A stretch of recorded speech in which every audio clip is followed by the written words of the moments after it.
In this video, we will show you how to install WinRar 6.0. You can download WinRar 6.0. We put link into description. After you download, you can right click and extract.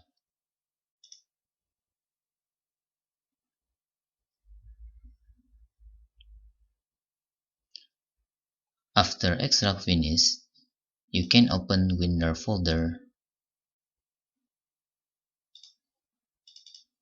and double click on WinRar Programs 6.0.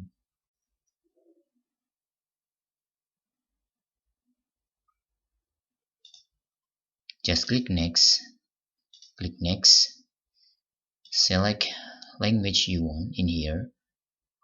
I want using English version, and then click install.